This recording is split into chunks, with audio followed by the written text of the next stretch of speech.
uri kumva njyewe menya ibyanjye n'umuryango wanjye naho nuruka ibyanjye ntabwo mbimenya kubera ko ntabwo mba mbizi rero njyewe menya ibyanjye ngiye ku ruhande rwanjye umuryango wanjye ndawubaha famiye yanjye mama kavuga ati ngiye muhoza ngiye gukora ubukwe na kiriya gisaza ariko nitumarana umwaka cyangwa amezi cyangwa ibyumweru runaka zahita nkora divorce amafaranga nyabone rero uri kumva ingo zimeze uko buriya mbona ngira n'abantu inama mbabwira buriya gushaka umuntu udakunda ngo ni ugushaka amafaranga buriya kirya gihe buri kwica ubuzima bwawe kuko ugeze muri amafaranga ntabwo wishima kuko nyine kandi urabizi buriya nimba mukoze ubukwe ukabukora utishimye umuntu udakunda kandi ubukwe buba rimwe mu buzima ukishima ukagira ute nubwo wakongera ugakora ubukwe bwa kabiri ubwa mbere nibwo buba buryoshye rero mwabakobwa mwe mwabasore mwe mwabagabo mwe mushakane n'abantu mukunda mwaba mukennye mwaba mukize kuko niba mukennye ejo muzakira nkabura umuntu avuga ati ngewe nshaka umuntu ufite amafaranga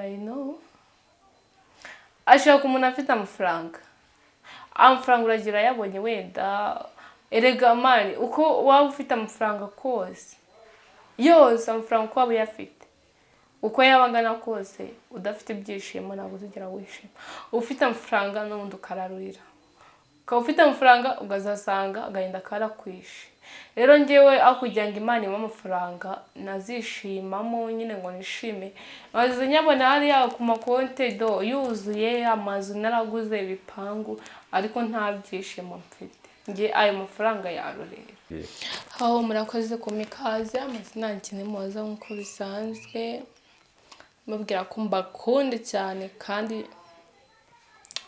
ndabishimiye abantu bankoreye sub share na comment abo bantu ndabakunda cyane kandi n'abatarabikora bashaka gutsindira umutima wanjye ndabakore sub share comment kugira ngo urukundo tukomeze kudwerekana kandi ubwo Imana ibamere imigisha ndabakunda. Moza uyu munsi tugiye gukora ikiganiro ariko ntabwo kiraba ari ikiganiro kirekire ari ikiganiro kigufi cyane kugira ngo wenda dusoze hakiri kare tujye no mu bindi. Moza uyu munsi ingingo dufite iravuga ati ese urubyiruko rw'iki gihe ruracyubaha urugo n'umuryango? Urubyiruko rw'iki gihe ruracyubaha urugo n'umuryango, ruracyubaha umuryango ruturukamo cyangwa rukubaha kuba rwashinga urugo? Erega none se batubaha imiryango baturukamo baracyubaha urugo n'imiryango ntabwo ndi kumva nyine ukuntu uri kubimbaza ntabwo ndi gusobanukirwa bimbwire mu buryo mbyumvamo neza ntabwo ndi kubyumva. Urubyiruko rw'iki gihe sibyo bitewe n'uko nawe urubona ruracyubaha umuryango ruturukamo ku buryo bakora ikintu cyatuma bubahisha umuryango baturukamo?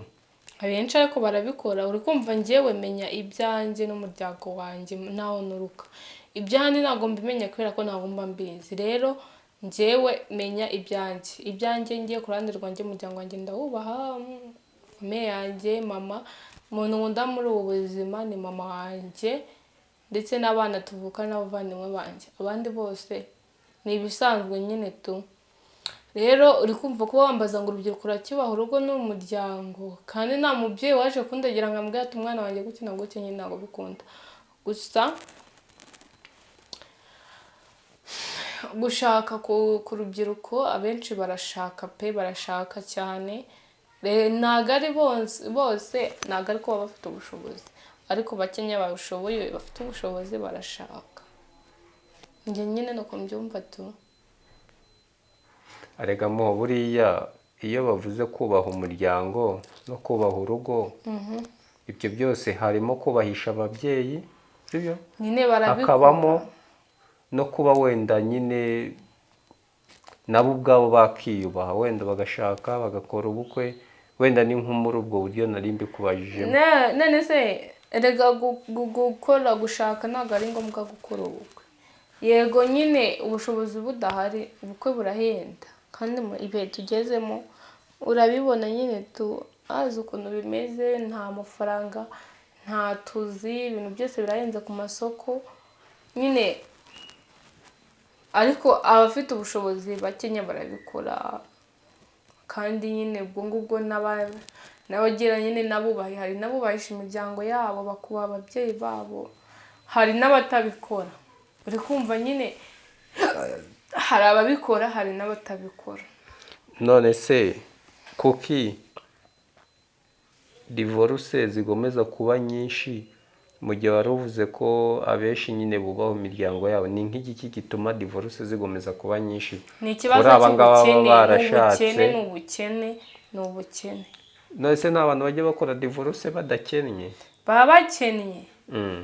Buriya kankubwire, akora divorce hari ibyo batari kumvikanaho, gushaka imitungo, nyine akavuga rero ikigabo no gushaka nyine n'abantu badakunze, akavuga ati ngiye muhoza ngiye gukora ubukwe na kiriya gisaza, ariko nitumarana umwaka cyangwa amezi cyangwa ibyumweru runaka zahita nkora divorce amafaranga nyabone. Rero uri kumva ingo zimeze uko. Buriya mbona ngira n'abantu inama mbabwira, buriya gushaka umuntu udakunda ngo ni ugushaka amafaranga. Buriya kirya gihe uri kwica ubuzima bwawe, kuko ugeze muri amafaranga ntabwo wishima, kuko nyine kandi urabizi buriya nimba mukoze ubukwe ukabukora utishimye, umuntu udakunda, kandi ubukwe buba rimwe mu buzima, ukishima ukagira ute, nubwo wakongera ugakora ubukwe bwa kabiri, ubwa mbere nibwo buba buryoshye. Rero mwa bakobwa mwe, mwa basore mwe, mwa bagabo mwe, mushakane n'abantu mukunda, mwaba mukennye mwaba mukize, kuko niba mukennye ejo muzakira.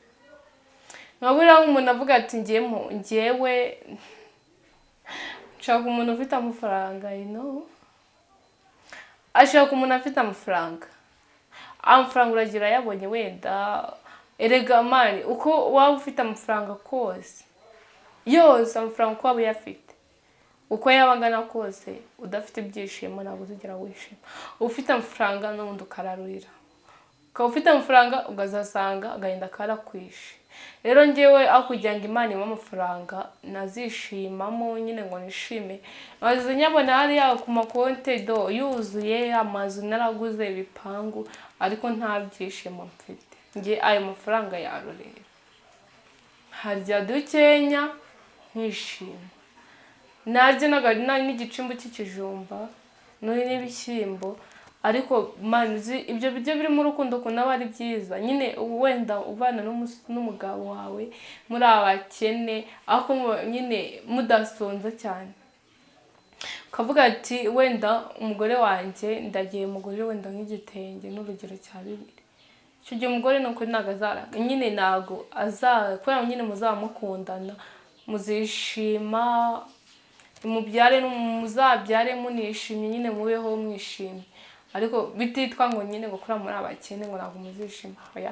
Ariko nujya gushaka umugabo kwa muri etaje, ugasanga muramutukana, aho ndaciye ndahacisha umuriro, ugasanga agiye mugiye gucana inyuma, ugasanga amafaranga nyine. Erega iyo umuntu afite amafaranga hari n'ikindi aba akeneye, urukundo, kwitabwaho, ibyo byose. Rero nimujya gushakana mukurikiye amafaranga ntabwo muzigera mwishima.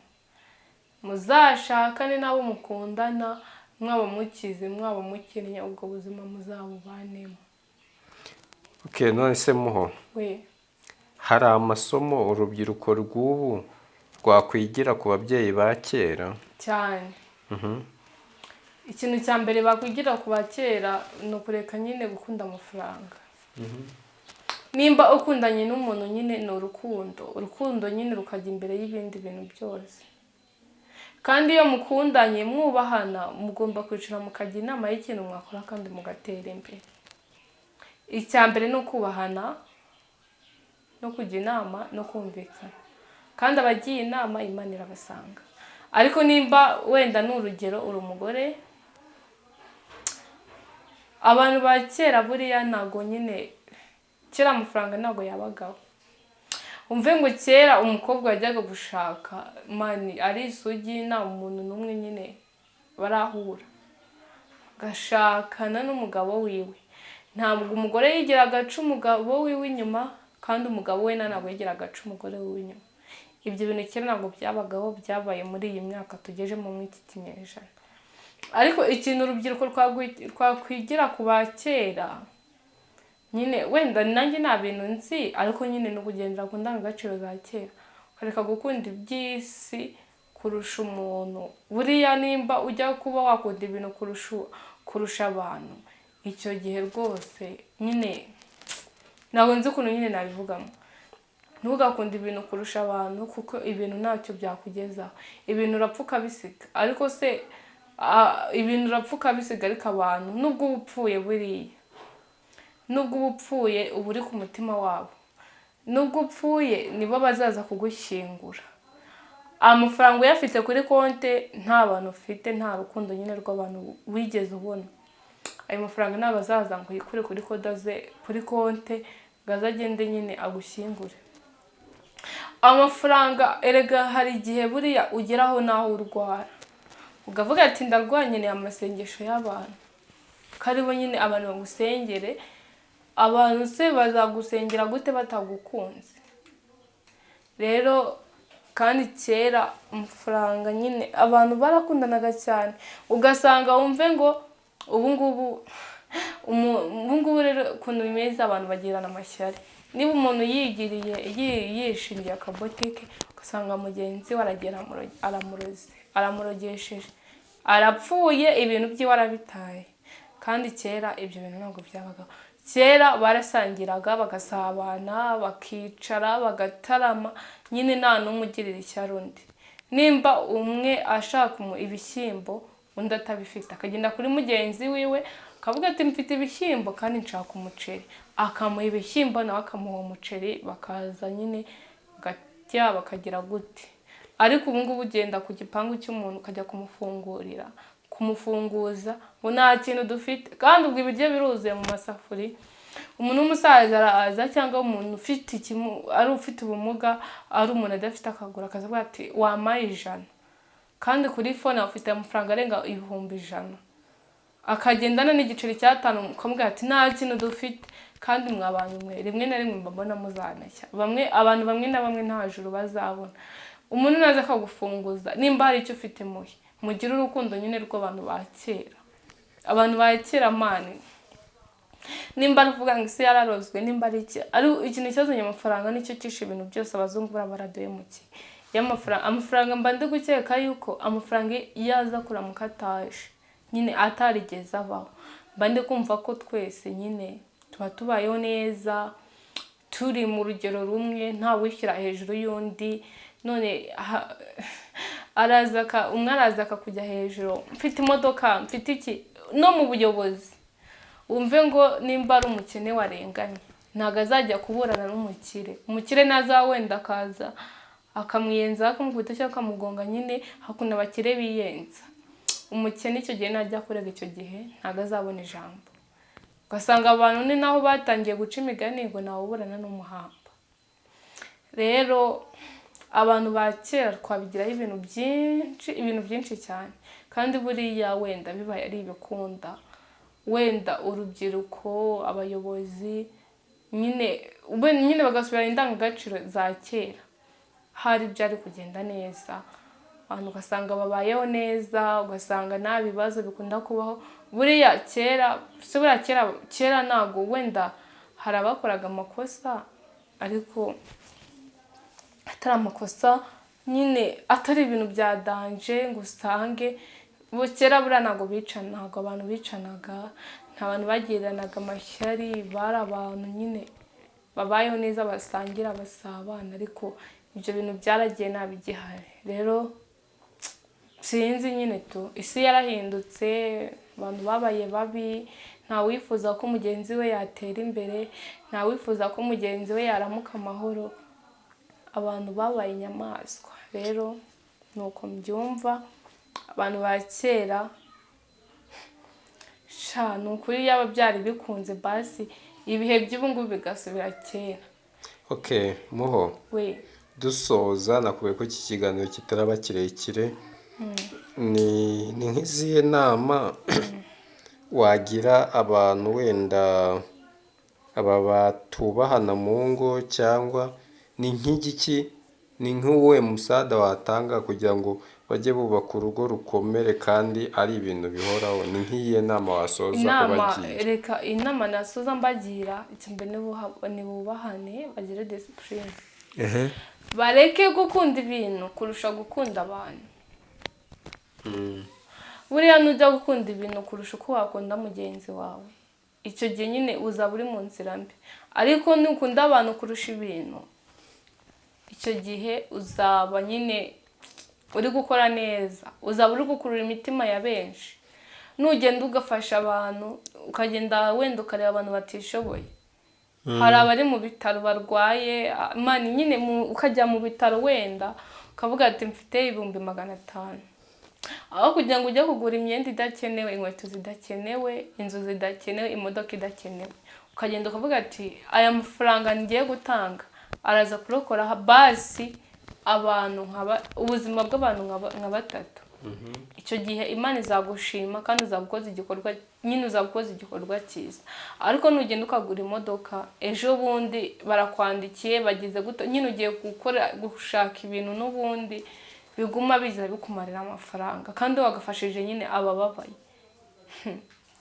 Icyo gihe nugaragaza umutima w'urukundo, Imana izaguha imigisha kandi mu rugo iwawe uzabaho mu mahoro wishimye. Abana bawubyaye, abagukomokaho bazakomoka bavuga ati twavuye ku mubyeyi muzima, twavuye ku mubyeyi muzima, ku mubyeyi watanze nyine urugero rwiza muri sosiyete.